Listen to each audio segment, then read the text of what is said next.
C'est quoi être une femme forte, une femme puissante, une femme dans son féminin sacré?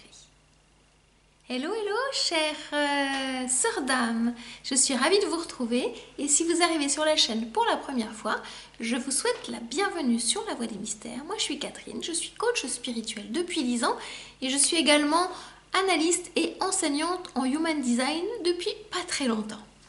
Alors c'est quoi être une femme forte, une femme puissante, une femme dans son féminin sacré? Alors je vais vous expliquer en tout premier lieu, ce que pour moi ça n'est pas, puis je vous dirai ce que c'est pour moi à partir de mon propre vécu. Alors moi en Human Design, je suis Manifesting Generator avec une autorité sacrale et un profil 4-6. Et donc le 4 signifie que je me connecte à ma communauté et le 6 signifie que j'ai l'âme d'une enseignante à partir de mon propre vécu, pas à partir de ce que j'ai, des faits que j'ai pu observer. C'est vraiment à partir de mon vécu. Alors, ce que n'est pas une femme forte, puissante, connectée à son féminin sacré, pour moi, il y a 3 points. Le premier point, c'est une femme qui se sent complètement invulnérable, en mode combattante, j'y vais, j'y vais, j'y vais. Alors, comme moi j'ai la racine définie, c'est facile pour moi de passer à l'action, c'est facile pour moi d'y aller, sauf que combien de fois je me suis précipitée, j'y suis allée en mode un peu guerrière, à la manière un peu des hommes. L'homme, il est calibré comme ça, donc c'est facile pour lui. Et moi, j'ai pris un peu modèle sur les hommes, ce qu'il ne fallait surtout pas faire. Mais il faut bien se tromper pour pouvoir avancer et se connaître. Parce que le féminin sacré, il y a du yang, mais c'est pas du yang masculin, c'est pas la même chose. Alors, je vous en parle juste après. Le second point pour moi qui est important, ce que ça n'est pas, justement une femme qui n'est pas alignée comme ça, c'est une femme qui n'a besoin de personne, qui se débrouille toute seule, qui ne sait pas demander de l'aide. Alors moi j'étais championne pour ça. Je crois que tout au long de ma vie, j'ai vécu ça.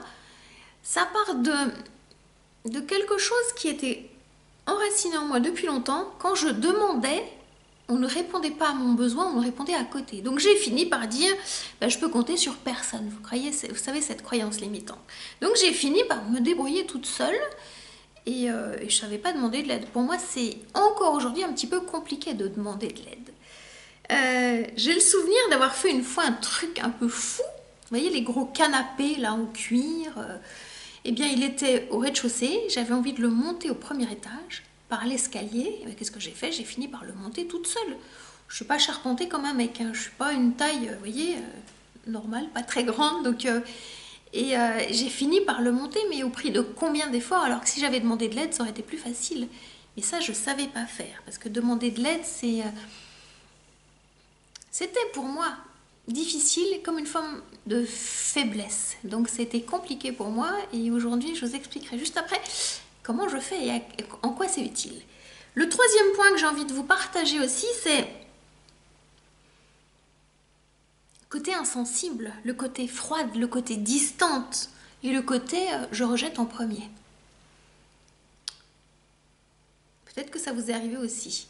Quand on me rencontre, quand on a pu me rencontrer et qu'on ne me connaît pas, on me dit wow, qu'est-ce qu'elle est froide cette nana, qu'est-ce qu'elle est distante, qu'est-ce qu'elle se la pète, blablabla. Bla, bla, bla, bla.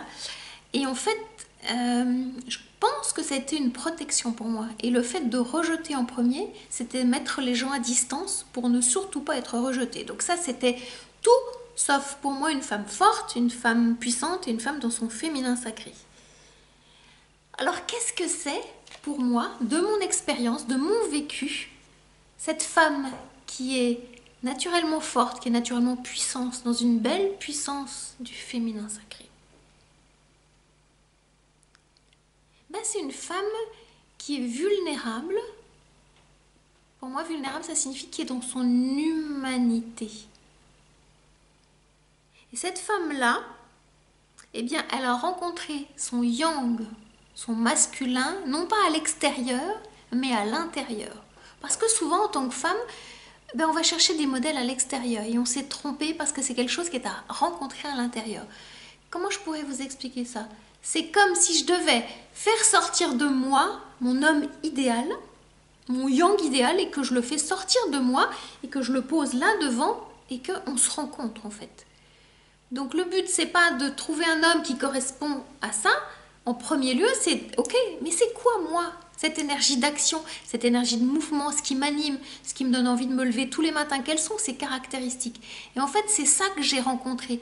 Donc moi je vous invite à faire ce petit exercice vraiment dans le côté pratico-pratique, hein, au-delà de si ça peut être aussi il a telle taille, il a telle énergie, il a telle qualité, il a telle compétence. C'est ça en fait. Et vous allez vous rendre compte que ce sont des compétences que vous avez dans votre façon de passer à l'action, de vous mettre en mouvement, de vous lever tous les matins, de faire des choses. Et là, vous allez trouver votre propre force intérieure. Et je trouve qu'elle est là. Alors, il se trouve, comme je vous ai dit, que moi, j'ai ma racine qui est définie. Donc, quand on a un centre qui est défini, ça signifie que l'énergie, elle est constante, elle est tout le temps là, elle ne dépend pas de l'extérieur. Si vous avez une racine qui n'est pas définie, ça signifie que votre énergie, elle est inconstante, elle est sensible à l'extérieur, à l'univers, au temps, aux personnes qui sont autour de vous. C'est ni bien ni mal, c'est comme ça, il faut faire avec.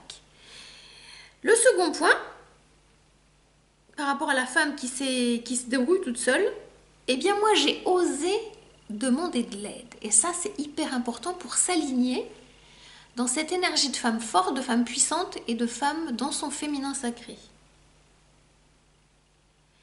Parce que oser demander de l'aide, ça demande en tout premier lieu d'aller en relation avec l'autre.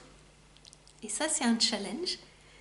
Ça demande d'apprendre à recevoir de l'autre. Donc là on s'ouvre vraiment à notre féminin sacré.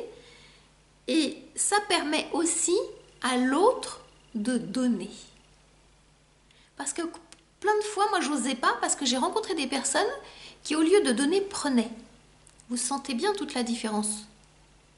C'est quelque chose d'un mouvement de l'autre vers vous, sauf que l'autre vient prendre, ne vient pas apporter quelque chose. C'est subtil, mais je vous invite vraiment à aller sentir la différence.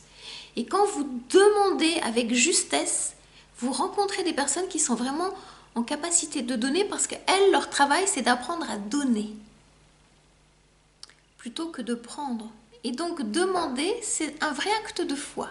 Et moi, je m'y attelle, c'est pas facile parce que j'ai encore ces pensées limitantes de « tu peux te débrouiller toute seule ». Et étonnamment, quand je demande, je trouve sur mon chemin les personnes qui sont alignées à mon énergie. Donc, qu'est-ce que ça fait du bien? À vous de tester. Et le troisième point que j'avais envie de vous partager, de cette femme forte, puissante et dans son féminin sacré, c'est le côté hypersensible. Et c'est souvent un côté qu'on cache, parce que c'est compliqué de sentir les énergies un peu partout. C'est un côté empathe. Comment moi j'ai compris ça? Je l'ai compris dans mon Human Design, ça m'a été confirmé en travaillant sur mon propre graphe, mon propre design. J'ai le plexus solaire ouvert, donc c'est le centre des émotions. Et donc il est complètement blanc chez moi. Et donc ça signifie que je suis complètement empathe. Je capte l'énergie autour tout le temps. Et donc j'ai dû apprendre avec le temps à discerner de ce qui m'appartient, de ce qui appartenait à l'autre, de ce qui appartient à l'autre. Combien de fois quand j'étais en relation, on me faisait porter la responsabilité d'un état émotionnel qui n'était pas le mien. Et j'ai appris avec le temps à rendre à César ce qui appartenait à César. Parce que je le sentais le truc, mais j'étais mal. Et à un moment donné, j'ai dit, c'est pas possible. Sauf que l'autre, les hommes, en l'occurrence, ils ne voulaient pas reprendre la responsabilité de leurs propres émotions. Ils avaient des difficultés avec ça. Donc il m'a fallu beaucoup de temps pour me rendre compte que, ok, mais ça ne m'appartient pas.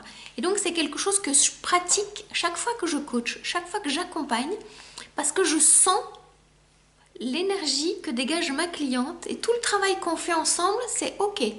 Est-ce que vous êtes prête à vous réapproprier ça? Et c'est souvent en lien avec ce qu'on connecte en premier, c'est la tristesse. Parce que souvent mes clientes, elles viennent inconsciemment et elles sentent qu'elles peuvent déposer ce fardeau et ça permet vraiment d'aller déverrouiller cette tristesse qui derrière donne l'espace pour qu'on aille connecter la colère, pour qu'elle se dépose aussi. C'est un vrai travail émotionnel et on va connecter aussi la peur, on va connecter la honte, on va connecter la culpabilité, on va connecter le dégoût. Et ça permet un vrai nettoyage émotionnel pour justement enlever toutes ces couches qui ne sont pas vous pour aller chercher cette femme puissante, cette femme forte et cette femme dans son féminin sacré. Et je reviens juste un petit peu, parce que ça je ne vous l'ai pas dit, mais par rapport au fait d'oser demander de l'aide, moi j'ai pris conscience, comme je suis une ligne 4, que l'aide dont j'ai besoin, elle est tout autour de moi. C'est le propre de la ligne, ce qu'on appelle l'opportuniste. C'est pas quelqu'un qui est opportuniste au sens français du terme, mais c'est quelqu'un qui est capable de se connecter à son environnement proche parce que les opportunités de relations, de rencontres, d'échanges, d'avancement, de connexion, elles sont juste là. Donc le mot est à prendre en langage human design. Voilà. Pour terminer, je dirais que moi j'ai pris conscience que cette femme forte en moi, cette femme puissante en moi, cette femme dans son féminin sacré, elle rayonne parce qu'elle est connectée à son soleil de naissance, qu'on appelle comme ça en human design. Donc si vous n'avez pas fait votre graphe, je vous invite à le faire. Je vous mets le lien sous cette vidéo. Allez regarder quand vous aurez généré votre graphe, quel est votre soleil de naissance. Venez me le partager sous cette vidéo. Mon soleil de naissance à moi, il est en porte 58. La porte 58, elle est dans le chakra racine. Et c'est l'énergie de la joie. Et quand je suis dans mon énergie, je suis quelqu'un de naturellement joyeuse. Je suis dans ce qu'on appelle une belle vitalité et c'est communicatif. Quand je suis dans mon ombre, parce que les portes, les djinns qui les clés, elles ont une ombre, je suis dans l'insatisfaction, voire dans la mélancolie.